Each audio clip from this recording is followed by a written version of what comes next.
রোববার চট্টগ্রাম কক্সবাজার যাবেন প্রধানমন্ত্রী। অংশ নেবেন নানা কর্মসূচিতে। কাজ করার জন্য সরকারকে পর্যাপ্ত সময় দেওয়ার আহ্বান বিএনপির। দিল্লির প্রেস কনফারেন্সে হাসিনার বক্তব্যে সমর্থন নেই ভারতের, জানালেন জয়সওয়াল। ভার্চুয়াল অনুষ্ঠানটি বেসরকারি সংস্থার উদ্যোগ। সামাজিক যোগাযোগ মাধ্যমে গুরুত্বপূর্ণ ব্যক্তিদের বিরুদ্ধে অপতথ্য ছড়ানোর অভিযোগ পুলিশের, বিভ্রান্ত না হওয়ার আহ্বান। এবং সৌদি পাকিস্তান তুরস্কের যৌথ প্রতিরক্ষা চুক্তি স্বাক্ষর। আগ্রাসনের বিরুদ্ধে প্রতিরোধ গড়ে তোলাই মূল লক্ষ্য।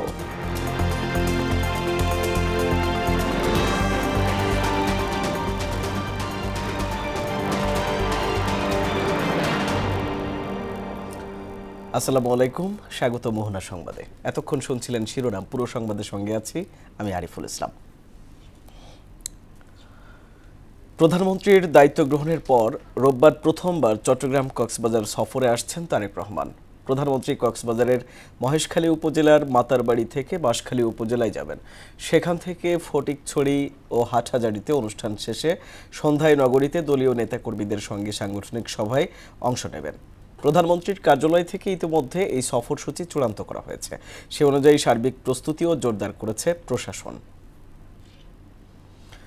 রাজনৈতিক সমস্যার সমাধান রাজপথে নয়, বরং সংসদ ও গণতান্ত্রিক প্রক্রিয়ার মাধ্যমে হওয়া উচিত বলে মন্তব্য করেছেন বিএনপি মহাসচিব মির্জা ফখরুল ইসলাম আলমগীর। সমালোচনা করার পাশাপাশি সরকারকে কাজ করার জন্য পর্যাপ্ত সময় দেওয়ার আহ্বান জানান তিনি। আর গণতন্ত্রের বিকাশে স্বাধীন সাংবাদিকতার কোনো বিকল্প নেই বলে মন্তব্য করেছেন তথ্যমন্ত্রী জহিরুদ্দিন স্বপন। শুক্রবার সকালে রাজধানীর একটি হোটেলে টেলিভিশন এডিটর কাউন্সিল আয়োজিত এক অনুষ্ঠানে এসব কথা বলেন তারা। এমদাদুল হক খানের প্রতিবেদন। সকালে রাজধানীর একটি হোটেলে টেকসই গণতন্ত্রে গণমাধ্যমের ভূমিকা শীর্ষক এক সেমিনারের আয়োজন করে টেলিভিশন এডিটর কাউন্সিল। এ সময় মূল প্রবন্ধ পাঠ করেন ইন্ডিপেন্ডেন্ট টেলিভিশনের প্রধান বার্তা সম্পাদক মোস্তফা আকমল। গণমাধ্যম সরকারের প্রতিপক্ষ নয়, আবার সরকারের মুখপাত্রও নয়। গণমাধ্যমের একমাত্র পক্ষ উচিত জনস্বার্থ। অনুষ্ঠানে অবাধ তথ্যের স্বাধীনতা, চাকরির স্বাধীনতা সহ বিভিন্ন দাবি তুলে ধরেন মোহনা টেলিভিশনের বার্তা প্রধান রাশেদুল হক। অবাধ তথ্য যাতে পাইতে পারি এবং প্রচার করতে পারি, সেই স্বাধীনতা।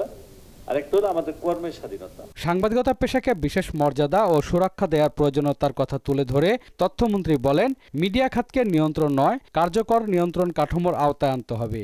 একটা বেসরকারি খাতের অর্থনীতি যদি আপনার গতিশীল না থাকে, তাহলে বিজ্ঞাপনদাতা কোথায় পাবে? বিজ্ঞাপন আসবে কোথেকে? মালিক পক্ষ এখানে কেন ইনভেস্ট করবে? ডিজিটাল প্ল্যাটফর্ম, সামাজিক যোগাযোগ মাধ্যম ও কৃত্রিম বুদ্ধিমত্তা সংবাদ মাধ্যমের জন্য নতুন চ্যালেঞ্জ তৈরি করছে বলে উল্লেখ করেন তিনি। ডিজিটাল প্ল্যাটফর্মের জগতে আরো এই ঝুঁকিটা বেড়ে গিয়েছে। বলে এখন সেই ইনফরমেশনকে প্রোটেকশন দেয় হচ্ছে জার্নালিজমের মূল ইথিক্স, এবং ডিসঅনেস্ট জার্নালিজমকে কমব্যাট করা, ব্যাটল করা, এটাও কিন্তু জার্নালিজম, অনেস্ট জার্নালিজম। সাংবাদিকদের চাকরি নিরাপত্তা, ওয়েজ বোর্ড বাস্তবায়ন ও ন্যায্য বেতন নিয়ে আরো ঐক্যবদ্ধ হওয়ার আহ্বান জানিয়ে প্রধান অতিথির বক্তব্যে বিএনপি মহাসচিব বলেন, অসহিষ্ণুতা ও প্রতিপক্ষের মত প্রকাশে বাধা টেকসই গণতন্ত্রে বড় অন্তরায়। বিনা কারণে সম্পাদকদেরকে বের করে দিচ্ছি, এগুলো নিয়ে কিন্তু আপনারা কথা বলেন না। আপনারা এখন পর্যন্ত আমি আপনাদের কোনো অ্যাসোসিয়েশনের পক্ষ থেকে, ইউনিয়নের পক্ষ থেকে, সাংবাদিকদের পক্ষ থেকে জোরালো ভাষায় এগুলোর বিরুদ্ধে কোনো কথা বলতে নেই। ভীষণভাবে অসহিষ্ণুতা, এই অসহিষ্ণুতা নিয়ে কখনো আপনার গণতন্ত্রকে টেকসই করা সম্ভব হয়। নতুন সরকারের সমালোচনা করার পাশাপাশি সরকারকে কাজ করার জন্য পর্যাপ্ত সময় দেওয়ার আহ্বান জানিয়ে তিনি বলেন, রাজনৈতিক সমস্যার সমাধান সংসদ ও গণতান্ত্রিক প্রক্রিয়ার মাধ্যমে হওয়া উচিত। 5 বছর যেতে মানে আগেই শেষ করে দেবে। এই ভাষাগুলো তো গণতন্ত্রের ভাষা না। আপনি পার্লামেন্টে আসেন, পার্লামেন্টের কথাগুলো বলেন, বলা হয়েছে পার্লামেন্টের কথা। আপনার জুলাই সনদ নিয়ে কথা আছে, গণভোট নিয়ে কথা আছে, কিন্তু পার্লামেন্টই সমাধান করা যায়। গণমাধ্যমের স্বাধীনতা নিশ্চিতে সাংবাদিকদের সত্যনিষ্ঠ ও নিরপেক্ষভাবে কাজ করার আহ্বান জানান মির্জা ফখরুল। ধৈর্যটাকে রাখতে হবে, সহনশীলতা রাখতে হবে, নাহলে গণতন্ত্রকে কখনোই এগিয়ে নেওয়া যাবে না। এমদাদুল হক খান, মোহনা সংবাদ, ঢাকা। দিল্লিতে প্রেস কনফারেন্সে শেখ হাসিনার দেয়া বক্তব্যে ভারতের সমর্থন নেই বলে জানিয়েছেন দেশটির পররাষ্ট্র মন্ত্রণালয়ের মুখপাত্র রণধীর জয়সওয়াল। শুক্রবার সাপ্তাহিক মিডিয়া ব্রিফিংয়ে তিনি কথা জানান। এ সময় তিনি আরও বলেন, ওই সংবাদ সম্মেলন বা ভার্চুয়াল অনুষ্ঠানটি একটি বেসরকারি মাধ্যম বা সংস্থার উদ্যোগ। বিশেষ করে বাংলাদেশের বর্তমান সরকারের বিষয়ে ওই অনুষ্ঠানে যেসব বক্তব্য দেওয়া হয়েছে সেগুলোর সঙ্গে ভারত সরকারের কোনো সম্পৃক্ততা বা সমর্থন নেই। I am reiterating it here. Government had no role to play in what was an event by a private media entity, and government does not endorse anything said at the forum, especially with regard to the duly constituted government of Bangladesh. কার্যক্রম নিষিদ্ধ আওয়ামী লীগকে রাজনীতি করার সুযোগ দেওয়া হবে না বলে জানিয়েছেন জামায়াতের আমির ও বিরোধী দলীয় নেতা ডাক্তার শফিকুর রহমান।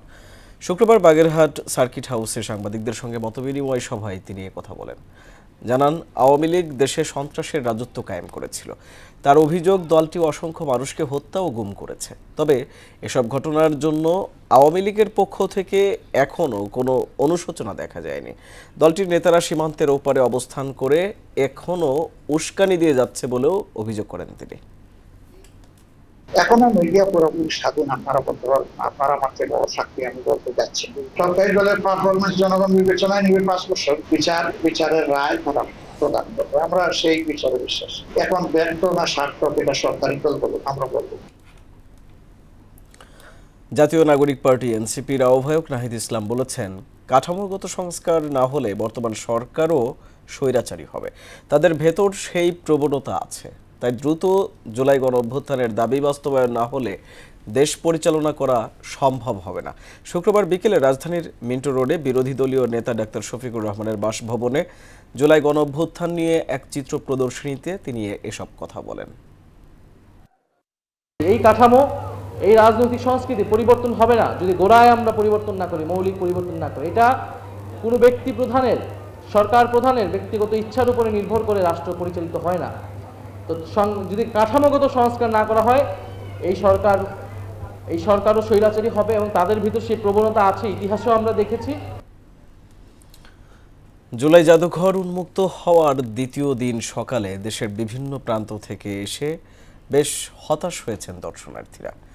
এ সময় তারা ক্ষোভ জানিয়ে বলেন, শুক্রবার ছুটির দিনেও যদি সকালে জাদুঘর খোলা না থাকে তাহলে কর্মব্যস্ত মানুষ ভোগান্তিতে পড়বে। আবেগঘন এই জাদুঘর দেখতে প্রতিদিন আরও বেশি দর্শনার্থীর সংখ্যা বাড়ানোর কথা বলেন এসব মানুষ। আর অনলাইনে টিকিট কালোবাজারি হচ্ছে কিনা তা খতিয়ে দেখার আহ্বানও জানান তারা। আরও জানাচ্ছেন ওশা ফেরদৌস। 1 বছরেরও বেশি সময় ধরে আলোচনার কেন্দ্রে থাকা জুলাই গণ অভ্যুত্থান স্মৃতি জাদুঘর বৃহস্পতিবার থেকে জনসাধারণের জন্য উন্মুক্ত হয়েছে। আন্দোলনের ঘটনা প্রবাহ, শহীদ ও আহতদের স্মৃতি, আলোকচিত্র, ভিডিও, দলিল, ব্যক্তিগত ব্যবহার্য সামগ্রী এবং বিভিন্ন ডিজিটাল প্রদর্শনী জায়গা পেয়েছে এই জাদুঘরে। প্রথম দিনের 900টি টিকিট বুধবার বিকেল 4টার মধ্যেই শেষ হয়ে যায়। তাই তো ছুটির দিনের অপেক্ষায় ছিলেন হাজারো মানুষ। কিন্তু শুক্রবার সকালে এসে দেখলেন দুপুর 3টার আগে খুলছে না জাদুঘর। আমরা তো 11টার উদ্দেশ্যে আসছি, এখন আইসে দেখি 3টায়। টিভিতে একটা অ্যাড দেওয়া উচিত ছিল যে শুক্রবার দিন আমরা 3টা থেকে শুরু করব। শুক্রবারের দিন সবাই উন্মুক্ত ছিল, সবাই যার কাজকর্ম ছিল সেটা কম, তারা আইসে দেখার জন্য। মানুষ অফডেতে ছাড়া তো আর ঘোরার সময় পায় না, তাহলে অফডেতে কেন সকালটা বন্ধ করে দেবে, বরং অফডেতে আরও শিফটটা বাড়ায় দেওয়ার দরকার। অনেক কষ্ট করে অনেক দূর থেকে জার্নি করে আসছে, কিন্তু এসে দেখলাম যে জাদুঘর শুক্রবারের দিন বিকাল 3টায় খুলবে। এটা আমাদের জন্য অনেক কষ্টকর। আবার তো আমাদের জার্নি করে দেশে যেতে হবে। গণ অভ্যুত্থানের জীবন্ত সাক্ষী জুলাই স্মৃতি জাদুঘর মানুষের আবেগ আর আকাঙ্ক্ষার প্রতীক। তাই তো ছুটে আসেন দেশের বিভিন্ন প্রান্ত থেকে। এটা একটা আবেগের জায়গা। এখানে দেখা যাচ্ছে যে আপনার অনলাইনে টিকিটগুলো এখন শেষ। ওইটা কি কালোবাজারি হচ্ছে নাকি এটা যদি খতিয়ে দেখে। 5 আগস্টের দিনে আল্লাহ এখানে ঢোকাইছিল আমাদেরকে, কিন্তু এখন আবার সেই আকাঙ্ক্ষা যে কি করছে ভিতরে যাওয়ার ইচ্ছা। জাদুঘরের মূল ভবনে যেতে প্রতিদিন 3টি সময়সীমা রাখা হয়েছে। প্রতিটি স্লটে সর্বোচ্চ 300 জন করে দর্শনার্থী প্রবেশ করতে পারবেন। উশা ফেরদৌস, মোহনা সংবাদ, ঢাকা। সামাজিক যোগাযোগ মাধ্যমে বাংলাদেশ পুলিশের ঊর্ধ্বতন কর্মকর্তা ও রাষ্ট্রের বিভিন্ন গুরুত্বপূর্ণ ব্যক্তিকে নিয়ে পরিকল্পিতভাবে মিথ্যা, বিভ্রান্তিকর ও উস্কানিমূলক তথ্য ছড়ানো হচ্ছে বলে অভিযোগ করেছে বাংলাদেশ পুলিশ। এসব তথ্য যাচাই না করে বিশ্বাস, শেয়ার বা প্রচার না করার জন্য জনগণের প্রতি আহ্বান জানিয়েছে সংস্থাটি। শুক্রবার বিকেলে পুলিশ সদর দপ্তর থেকে পাঠানো এক সংবাদ বিজ্ঞপ্তিতে এ আহ্বান জানানো হয়। গণহত্যার দায় না নিয়ে দেশে রাজনীতি করার সুযোগ নেই বলে মন্তব্য করেছেন স্বরাষ্ট্রমন্ত্রী সালাউদ্দিন আহমেদ। আর শেখ হাসিনাকে ফিরে আইনের মুখোমুখি হতে হবে বলে জানিয়েছেন আইনমন্ত্রী মোহাম্মদ আসাদুজ্জামান। শুক্রবার সকালে কক্সবাজার ও ঝিনাইদহে দুটি অনুষ্ঠানে এসব কথা বলেন তারা। আমানুল হক বাবুল ও সোহেল আহমেদের প্রতিবেদন, জানাচ্ছেন মিশাল বিনতে আনোয়ার। কক্সবাজার মেডিকেল কলেজ ও হাসপাতালে নতুন ভবনের ভিত্তিপ্রস্তর স্থাপন অনুষ্ঠানে যোগ দেন স্বরাষ্ট্রমন্ত্রী সালাউদ্দিন আহমেদ। পরে গণমাধ্যমের মুখোমুখি হয়ে তিনি বলেন, মানবতা বিরোধী অপরাধে অভিযুক্তদের রাজনীতিতে ফেরার সুযোগ নেই। অপরাধের জন্য অনুশোচনা না থাকা সত্ত্বেও রাজনৈতিক পুনর্বাসনের আশা অবাস্তব। যারা গণহত্যা এবং মানবতা বিরোধী অপরাধের দায়ী, যে জন্য তাদের কোনো অনুশোচনা নাই, বাংলাদেশের মানুষের সামনে ক্ষমা প্রার্থনা করে নাই, তাদের কোনো রাজনীতি বাংলাদেশের মানুষ এলাও করবে না কখনো। এর আগে কক্সবাজার উন্নয়ন কর্তৃপক্ষের আয়োজনে ফ্ল্যাট উন্নয়ন প্রকল্পের উদ্বোধন করেন স্বরাষ্ট্রমন্ত্রী। আধুনিক, সুপরিকল্পিত ও পরিবেশ বান্ধব পর্যটন হাব হিসেবে গড়ে তোলার জন্য সবার প্রতি আহ্বান জানান তিনি। এদিকে ঝিনাইদহ শৈলকুপা উপজেলা পরিষদ মিলনায়তনে চিত্রশিল্পী মুস্তফা মনোয়ারের স্মরণ সভায় যোগ দেন আইন, বিচার ও সংসদ বিষয়ক মন্ত্রী মোহাম্মদ আসাদুজ্জামান। এ সময় তিনি বলেন, বর্তমানে মানবিক মূল্যবোধ সম্পন্ন বিচারকের অভাবে আদালতের কার্যক্রম পরিচালনা ব্যাহত হচ্ছে। বিচার বিভাগের সবচেয়ে বড় সংকট হলো মানবিক মূল্যবোধ সম্পন্ন বিচারকরা ওই চেয়ারে বসবেন সেই দিন একটি স্বচ্ছ, স্বাধীন, নিরপেক্ষ এবং ন্যায় বিচারপূর্ণ বিচার ব্যবস্থা বাংলাদেশে প্রতিষ্ঠিত হবে। দেশে ফিরে শেখ হাসিনা আইনের মুখোমুখি হবেন বলেও আশা জানান আইনমন্ত্রী। ডিসেম্বরে সে কারাগারে যান, আইনি পথ ধরে হাঁটুক, কিন্তু আইনের ক্ষমতা তার থেকেও দীর্ঘ। আইন তার দীর্ঘ ক্ষমতা প্রয়োগ করবে। আইনের শাসন প্রতিষ্ঠা ও অপরাধীদের শাস্তি নিশ্চিতের মাধ্যমে দেশে নতুন রাজনৈতিক সংস্কৃতি তৈরি হবে বলেও প্রত্যাশা দুই মন্ত্রীর। মিশাল বিনতে আনোয়ার, মোহনা সংবাদ। ভারতের সহায়তায় আওয়ামী লীগ সিভিল কু বা মিলিটারি কু করার চেষ্টা করতে পারে বলে সরকারি কর্মচারীদের সতর্ক থাকার আহ্বান জানিয়েছেন প্রবাসী কল্যাণ প্রতিমন্ত্রী মোহাম্মদ নুরুল হক। শুক্রবার প্রেস ক্লাবে আয়োজিত এক আলোচনা সভায় তিনি এই কথা বলেন। জানান, এ সরকারের কিছু হলে সবচেয়ে বেশি বিপদে পড়বে সচিবালয়ে ঘেরাও করতে যাওয়া ব্যক্তিরা। দুষ্ট প্রতিবেশী বিদেশি অপশক্তির ইন্ধনে সহায়তায় চেষ্টা করবে সিভিল কু, মিলিটারি কু করার জন্য। আপনাদেরকেও বিভিন্নভাবে মিসগাইড করার জন্য, বিভিন্ন মিশন এজেন্ডা বাস্তবায়ন করার জন্য অনেকে আসতে পারে। কারো উস্কানিতে পা দেওয়া যাবে না। গতকালকে যে সচিবালয় আমরা যে চিত্র দেখেছি, আপনারা বিশ্বাস করবেন, এটা দেখে আমি একটু আতঙ্কিত হয়েছি ওই কারণে যে আমরা নিজের পায়ে নিজে কুড়াল মারার ব্যবস্থা করতেছি কিনা। কারণ এই সরকার যদি বিপদে পড়ে, গোটা দেশ বিপদে পড়বে। যারা সচিবালয়ে ঘেরাও করতে গেছে তারাই সবচেয়ে বেশি বিপদে পড়বে। দেশের বিভিন্ন অঞ্চলে আজও বৃষ্টি ও বজ্রসহ বৃষ্টি হতে পারে বলে জানিয়েছে আবহাওয়া অধিদপ্তর। একই সঙ্গে দেশের কোথাও কোথাও মাঝারি ধরনের ভারী থেকে অতি ভারী বর্ষণেরও আশঙ্কা রয়েছে। সকালে ব্রিফিংয়ে এ তথ্য জানান আবহাওয়াবিদ আবুল কামাল মল্লিক। জানান, মৌসুমী বায়ুর অক্ষের একটি বর্ধিতাংশ ভারতের রাজস্থান থেকে বাংলাদেশের মধ্যাঞ্চল হয়ে আসাম পর্যন্ত বিস্তৃত রয়েছে। এর আরেকটি অংশ উত্তর বঙ্গোপসাগর পর্যন্ত বিস্তৃত। বর্তমানে বাংলাদেশের উপর মৌসুমী বায়ু সক্রিয় থাকায় বৃষ্টিপাতের অনুকূল পরিবেশ বিরাজ করছে।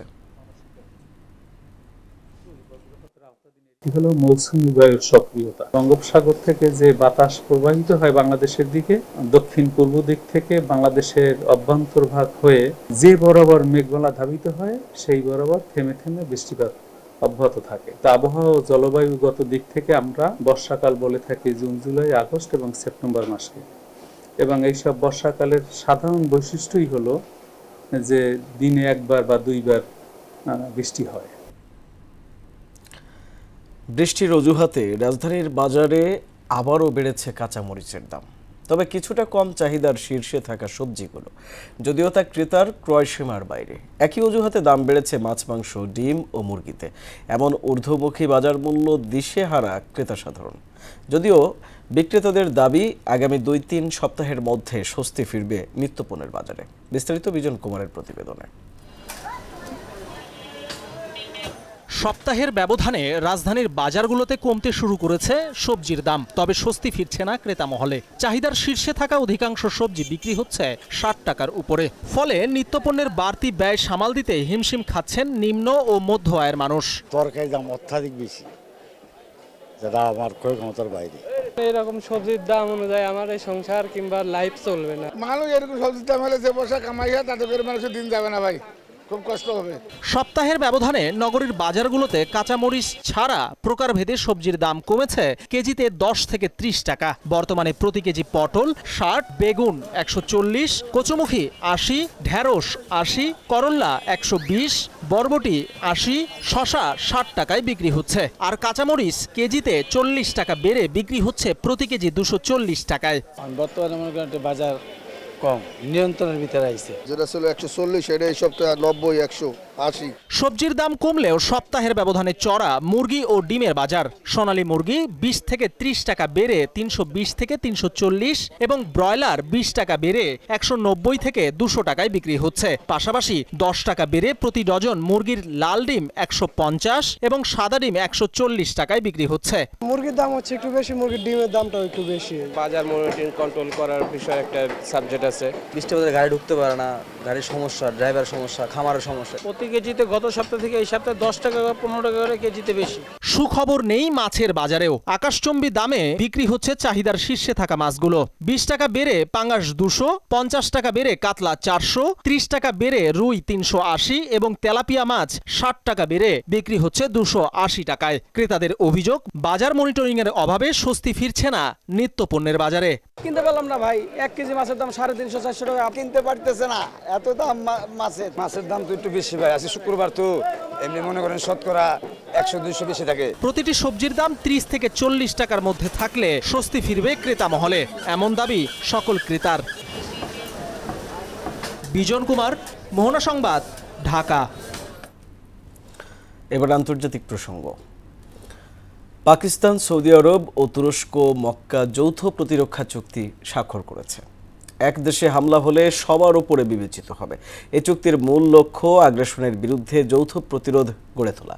এছাড়া এই চুক্তি 3 দেশের পারস্পরিক প্রতিরক্ষা সহযোগিতার প্রতিটি ক্ষেত্রকে আরও জোরদার করার দিক নির্দেশনা দেয়। এই চুক্তি পারমাণবিক শক্তিধর পাকিস্তান, তেল সমৃদ্ধ সৌদি আরব ও ন্যাটোর অন্যতম গুরুত্বপূর্ণ দেশ তুরস্ককে এক কাতারে নিয়ে এসেছে। রোহিঙ্গা সংকটের টেকসই সমাধানে প্রয়াত রাষ্ট্রদূত ফেরদৌসী শাহরিয়ার বিশ্ব জনমত গড়ে তুলেছিলেন বলে জানিয়েছেন পররাষ্ট্রমন্ত্রী ডক্টর খলিলুর রহমান। শুক্রবার বিকেলে মিরপুরের একটি হোটেলে দোয়া মাহফিলে একথা বলেন তিনি।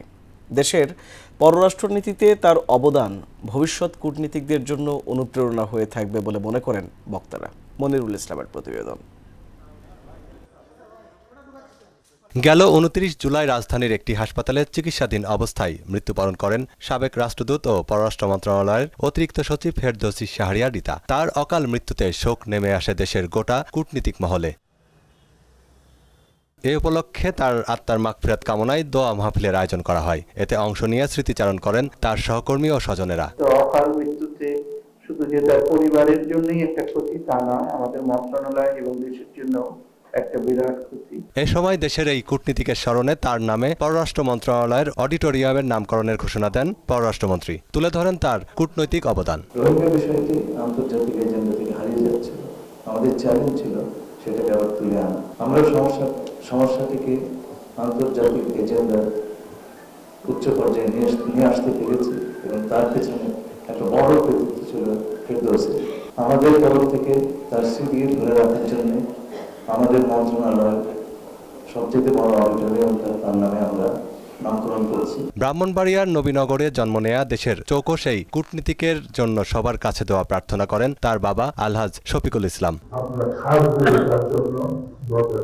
এতে মোহনা টেলিভিশনের সিইও তসলিম চৌধুরী সহ মন্ত্রণালয়ের তার সহকর্মী এবং স্বজনেরা অংশ নেন। মনিরুল ইসলাম, মোহনা সংবাদ, ঢাকা।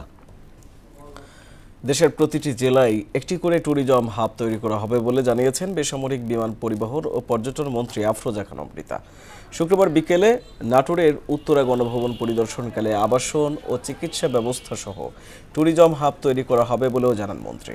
এ সময় আরও উপস্থিত ছিলেন জাতীয় সংসদের হুইপ ও নাটোর 2 আসনের সংসদ সদস্য অ্যাডভোকেট রুহুল কুদ্দুস তালুকদার দুলু।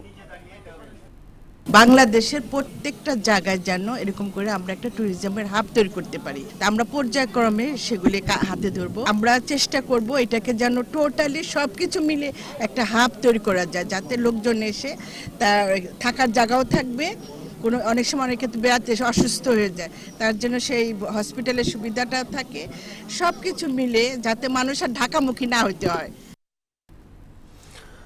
বগুড়া ও সিলেটে পৃথক সড়ক দুর্ঘটনায় 16 জন নিহত হয়েছে। এতে আহত হয়েছে আরও 29 জন। বগুড়ার এরুলিয়া সিল্কি বান্ধা এলাকায় যাত্রীবাহী বাস নিয়ন্ত্রণ হারিয়ে অপেক্ষমান শ্রমিকদের ওপর উঠে যাওয়ায় অন্তত 7 জন নিহত হয়। এ সময় রাস্তা অবরোধ করে বিক্ষুব্ধ জনতা। এদিকে সিলেটের ওসমানীনগরে 2 বাসের সংঘর্ষে নিহত হয়েছে 9 জন। প্রতিনিধিদের পাঠানো তথ্যে আরও জানাচ্ছেন মাহমুদ আক্তার। বগুড়ায় যাত্রীবাহী বাস নিয়ন্ত্রণ হারিয়ে সড়কের পাশে অপেক্ষমান শ্রমিকদের উপর উঠে যাওয়ায় অন্তত 7 জন নিহত হয়েছে। এই ঘটনায় আহত হয়েছে কমপক্ষে আরও 17 জন। ভোরে বগুড়া নওগাঁ মহাসড়কের এরুলিয়া সিল্কিবান্ধা এলাকায় এ মর্মান্তিক দুর্ঘটনা ঘটে। আহতদের উদ্ধার করে বগুড়া শহীদ জিয়াউর রহমান মেডিকেল কলেজ হাসপাতালে ভর্তি করা হয়েছে। আহতদের মধ্যে কয়েকজনের অবস্থা আশঙ্কাজনক। ঘটনাস্থলে সবাই যারা এখানে দাঁড়াইছিল সবাই মোটামুটি আহত হয় এবং যারা বাসের নিচে পড়েছে তারা একবারে নিহত হয়ে যায়। পুলিশের সাথে বাড়ি খেয়ে এদিকে কাট নিয়ে এসে একবার সব জনগণের উপর দিয়ে নিয়ে যায়, বাসটা নিয়ে যায় অনেকে মারা যায়। প্রতি মাসে 2-1টা অ্যাক্সিডেন্ট হয় এবং শুধু এই জনগণ নয়, এখানে ছাত্রছাত্রী সবচেয়ে বেশি ক্ষতিগ্রস্ত হয়। মৃত্যুকে হাতে নিয়ে চলতেছে এই জায়গাটায়, কোনো পদক্ষেপ গ্রহণ করা হয় না। মাঝে মাঝে ঘটনাগুলো ঘটে, কিন্তু এখানে একটা ব্যারিকেডও দেয় না। গাড়িটি নিয়ন্ত্রণ হারিয়ে সড়কের পাশে থাকা শ্রমিকদের চাপা দেয় বলে জানায় পুলিশ। প্রতিনিয়ত এখানে একটা হাট বসে, কামলার একটা হাট বসে, আজকেও সেই হাটটা বসেছিল। তো সেই গাড়িটা যেভাবে হোক, নিয়ন্ত্রণ হারিয়ে হোক, যেভাবে হোক গাড়িটা ওদের উপর চলে গেছে। জায়গাতেই ডেথ হয়েছে 3 জন, তারপরে আরও 3 জন মেডিকেলে হয়েছে, আরও আহত হয়েছে প্রায় 10-15 জন মতো। অন্যদিকে সিলেট ওসমানীনগরে 2 বাসের মুখোমুখি সংঘর্ষে 8 জন নিহত হয়েছে। এ সময় আহত হয়েছে 12 জন। আহতদের উদ্ধার করে হাসপাতালে পাঠানো হয়েছে, তবে তাৎক্ষণিকভাবে নিহত ও আহতদের পরিচয় জানা যায়নি। যাদেরকে বের করছি তাদের এই গ্যারান্টি বলতে পারবো না যে তাদের অবস্থা খুবই জটিল।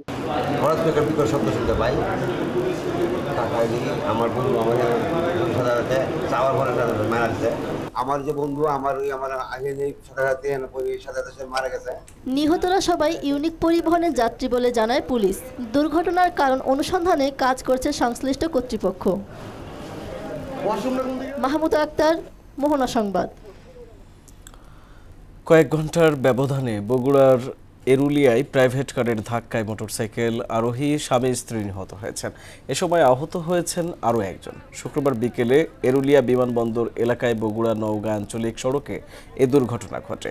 নিহতরা হলেন বগুড়া মহানগরীর আটাপাড়া এলাকার বাবুল হাসান এবং তার স্ত্রী জেসমিন বিবি।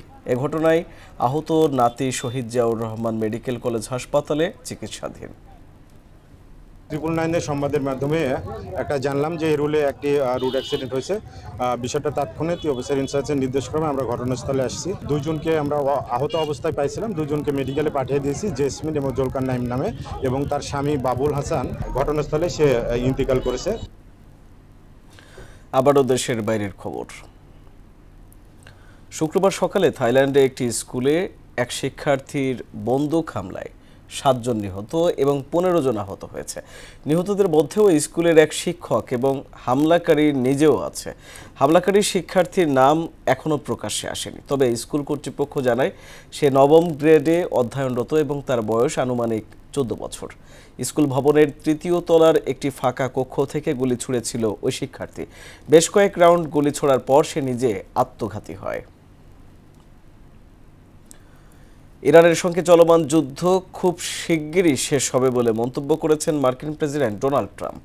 একই সঙ্গে তিনি স্বীকার করেছেন যুক্তরাষ্ট্রের সামরিক বাহিনীর কিছু ধরনের অস্ত্রের মজুদ সরবরাহের চাপ তৈরি হয়েছে। বৃহস্পতিবার ওভাল অফিসে সাংবাদিকদের ট্রাম্প বলেন, তার মনে হয় যুদ্ধটা খুব শিগগিরই শেষ হবে।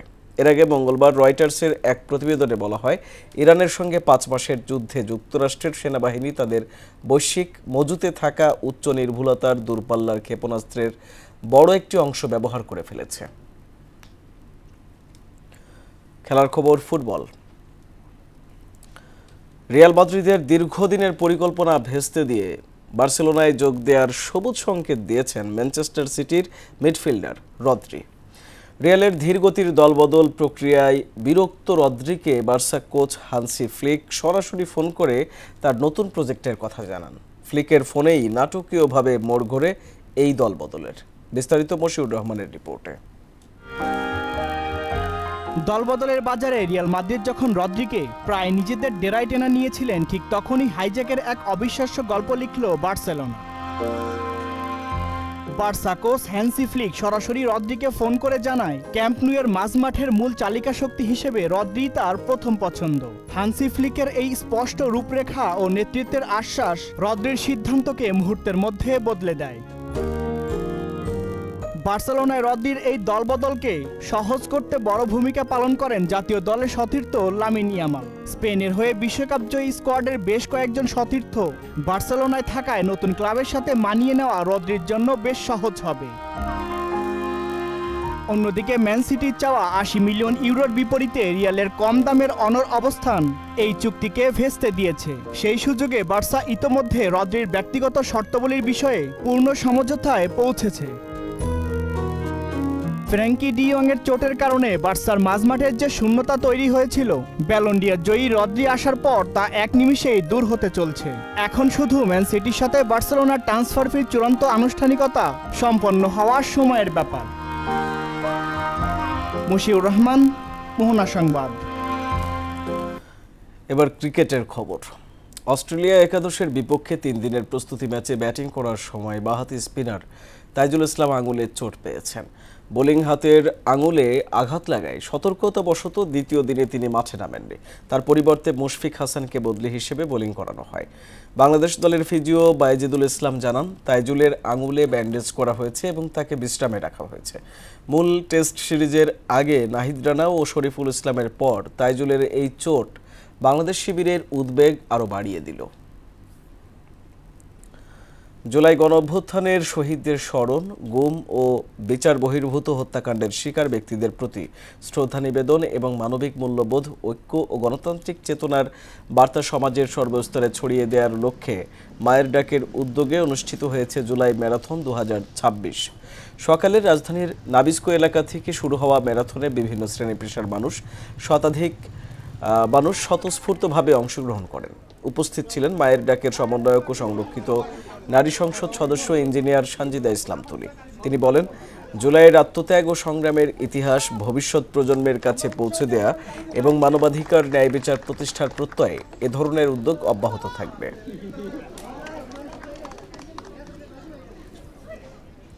শেষ করব মোহনা সংবাদ, যাবার আগে জানিয়ে দেব শিরোনামগুলো আরো একবার।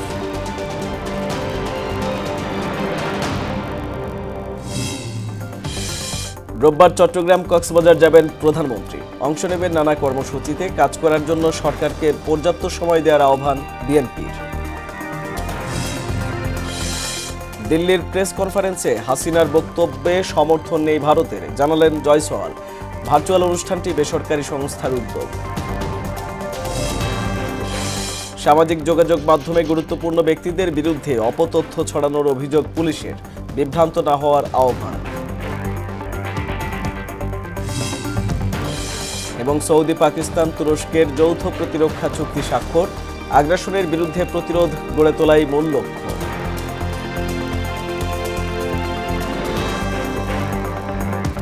এই ছিল মোহনা সংবাদে। মোহনার সবশেষ খবর জানতে ভিজিট করুন www.mohona.tv। সংবাদ দেখতে পারেন ফেসবুক, ইউটিউবে।